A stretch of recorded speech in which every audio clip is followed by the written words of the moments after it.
Welcome to our English Flow podcast channel. Hello, everyone, and welcome to the English Flow podcast. We're so glad you've joined us today. Hello. We are here to practice English with you in a simple, clear way. Today, we have a very important topic. It's not just about speaking English, it's about hearing it. That's right. Today's topic is 5 small things I do to be a better listener. This is such an important skill, Ben. I think we all want to be good listeners, but it's very hard. It is. What's the difference between hearing and listening? That's a great question. Hearing is just sound. It's automatic. My ears hear the cars outside, I hear the music. But listening is an action. It's a choice. Exactly. Listening is when you choose to give your full attention to someone. You try to understand their meaning and their feelings. And in the modern world, this is very difficult. Why do you think it's so hard? I think we are always distracted. Our minds are full, and we are always waiting for our turn to speak. Right. We are hearing them, but we are not listening. I wanted to get better at this. I wanted to be a person who really listens. So, you made some small changes? Yes, just 5 small things. And the first one is the most simple. Okay, what is thing number 1? Thing number 1 is I put my phone down and away. Ah, the phone. This is a big one. It's the biggest one. This is the physical step. What do you mean by physical step? You cannot start to listen if you are holding your phone. It is impossible. I think you are right, even if I am just holding it. Think about it.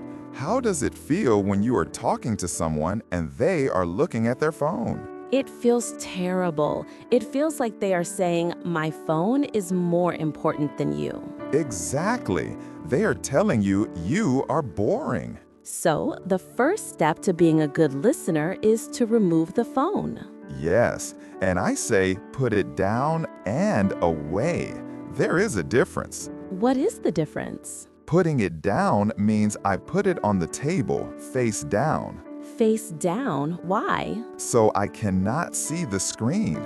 If the screen lights up, my eyes will look at it. That is true. But putting it away is even better. This means putting it in my pocket or in my bag. Ah, so it is completely invisible. Yes, when I put my phone away, I am sending a clear physical signal to the other person. What is the signal? The signal is, I am here with you. I am ready to listen. You have my full attention. That is a very powerful signal, and you haven't even said a word. That's right. Good listening starts before you say anything. It starts with respect. So, thing 1, put the phone away. This is simple, but not easy. It's a habit, but it is the most important first step. You are removing the biggest distraction. Now your hands are free, your eyes are free. And your mind is almost free. Almost? Yes, because now we have to control our minds, and that is thing number 2. So we have completed thing number 1. We put our phone away. My hands are free, my eyes are ready. I am giving a signal of respect. Yes, but as you said, our mind is still busy, and that brings us to thing number 3. What is it? Thing number 3 is listen to understand, not to reply. Listen to understand, not to reply. Can you explain that? It sounds important. This is the biggest mental change. This is the hardest part. Okay, what do most people do? Most people, most of the time, we listen to reply. What does that mean? It means while the other person is talking, you are not really listening to their whole story. What am I doing then? You are waiting. You are waiting for a small space in the conversation. A space for what? A space to jump in and say your own thing. This is very true. I do this. We all do. Someone says, I had a terrible day. My car broke down. And what do I say? You immediately think, oh, I have a story about my car. And you say, oh, that's nothing. Last year, my car broke down on the highway. And I tell my own story. Yes, you make the conversation about you. The other person came to you with a problem. You ignored it, and you made it about yourself. That is not good listening. It is the opposite of listening. It is just waiting to talk. So, what is the new way? Listen to understand. Yes, this means your one and only goal is to understand what the other person is saying and feeling. How do I do that? You have to be quiet. You have to be curious. You tell yourself, my story is not important right now. Their story is important. So let's try that example again. Alex, I had a terrible day. My car broke down. Oh no, that's awful. Where did it happen? It happened on the way to work. Wow, so you were late for work? You must have been so stressed. I was, and I had a big meeting. That's terrible, Ben. See, my mind was 100% on you. I was trying to understand your feeling. And I felt listened to. I felt understood. You didn't try to tell your own story. My only job as a listener was to understand you. This is a very different way of thinking. It's not about me. It's about them. Exactly. It is a very generous action. You are giving someone the gift of your full attention. This is much harder than putting my phone down. It is, because this is an internal change. You have to fight your own ego. My ego, the part of me that wants to talk. Yes, you have to tell that part, be quiet, it is not your turn. So, thing 2, listen to understand, not to reply. It is the biggest shift, but now you might have a question. I do. What is it? If I am just listening, how do I talk? How do I show I am listening? Am I just silent? No, you are not silent.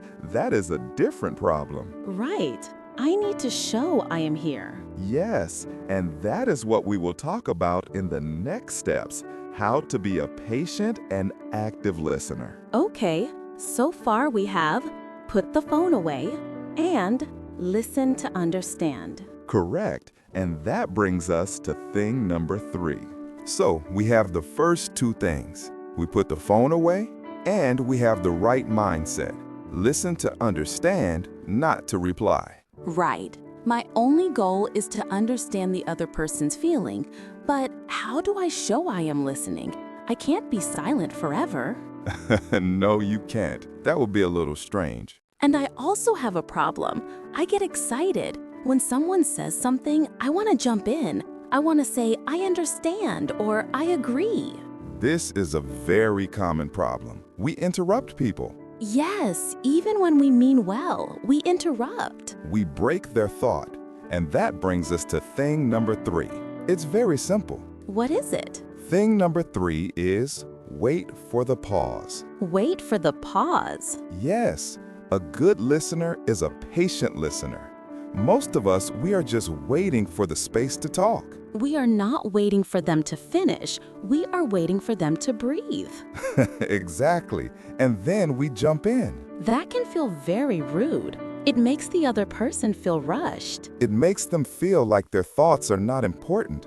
So I made a new rule for myself. What is the rule? I call it the 3-second rule. The 3-second rule? When the other person stops talking, I silently count in my head.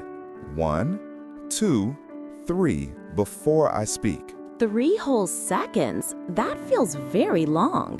It might feel awkward. It feels long, but it's not.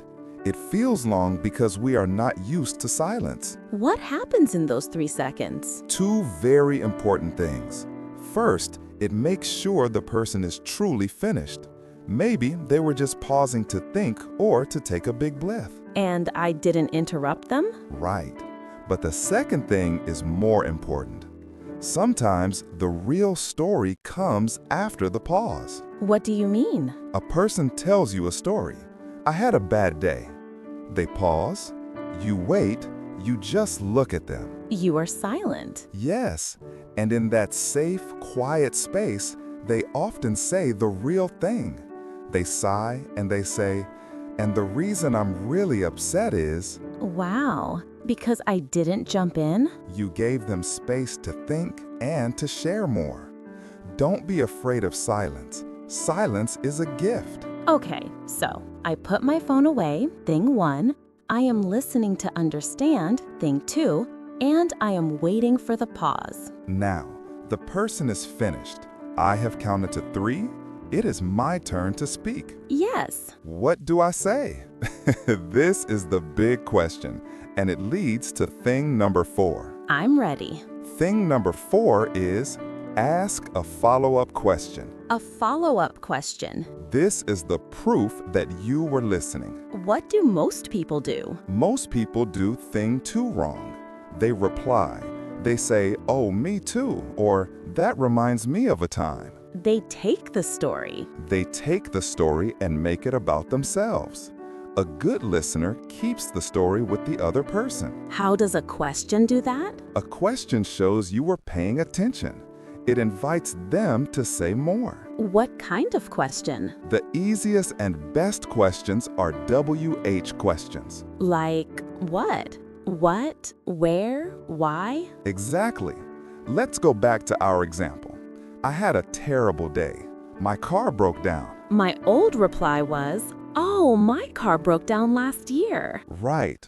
But your new reply, after you pause, is a question. Like, oh no, what happened next? Perfect. Or, where did it break down? Or, how did you finally get to work? Or maybe a feeling question. How did you feel? That is the best question. How did that make you feel? These questions show I heard them. They show you heard them and you care about the details. You are not just waiting for your turn. You are helping them tell their story. So, the rule is, don't just make a statement, ask a question. It's that simple. It keeps the focus on them. Okay, this is great. I have 4 things now. But what about my body? Am I just sitting like a statue? A silent statue-like listener? No. I need to show I'm engaged. You are 100% correct. And that is the final simple step. We have 4 excellent small things. We put the phone away. We listen to understand. We wait for the pause. And we ask a follow-up question. These are all very powerful, but you are right. My body is just sitting there. How do I show I am listening while they are talking? Yes, this is very important. You cannot be silent and still. That is not listening. That is scary. Right. They will think I am bored or angry. So, thing number 5 is all about the signals we send. Thing number 5 is use small listening signals. Listening signals? What are those?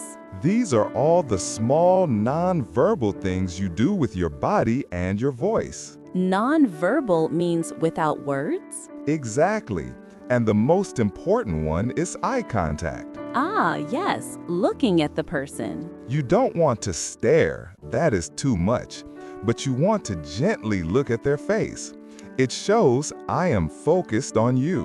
What if I look at my phone? We talked about that. That's thing 1. Looking at your phone says you are not important. Looking at the person says you are. Okay, so I am making eye contact. What else? Your head, a very simple nod. Just nodding my head? Yes, as they are talking, you nod slightly. It is a signal. It says, yes, I am following you. I understand. Keep going. That is so simple. I do that without thinking. We often do, But when you are really trying to be a good listener, you can do it with intention. It encourages the speaker. So eye contact and nodding. What else? Now we can use very small verbal signals. These are not full sentences. What do you mean? They are the small sounds we make to show we are listening. Like, uh-huh? Aha is perfect. Or, or oh. Wow. Wow. Really? Oh no. These are not interruptions? No, they are not interruptions. They are encouragement. You are not stopping their story. You are adding small sounds to show you are with them. You are on the journey with them. Yes. I had a terrible day. My car broke down. Oh no. I was on the highway. Wow. And I was late for a big meeting. That's awful. It feels like you are listening. You are part of the conversation, but you are not stealing the story. Exactly. That is the perfect summary. You are participating, not stealing. So, these are the 5 things. They are all very small, Alex. They are. That's why they work. You don't have to be a perfect listener. You just have to practice these small things. Let's review them all one last time. Great idea. Thing number 1, put my phone down and away. Thing number 2, listen to understand, not to reply. Thing number 3, wait for the pause, the 3-second rule. Thing number 4, ask a follow-up question. And thing number 5, use small listening signals, like nodding and uh-huh. I can see how these all work together. They do, and it's a gift. When you really listen to someone, you make them feel valued. You make them feel important. And in English, this is so important. Why do you say that? Because when I am speaking English, I am sometimes slow. I am finding my words. Ah, yes. If the other person is patient, if they wait, if they nod, It makes you feel safe to keep trying. yes, it makes me feel safe. So we can all practice these 5 things to be better listeners and to help other English speakers feel more comfortable. That is a wonderful thought, Ben. It's not just about getting information, it's about connection. This was a great topic. Thank you, Alex. Thank you, Ben. And thank you all for listening to us today. This was the English Flow Podcast. Practice your listening, and we will talk to you next time.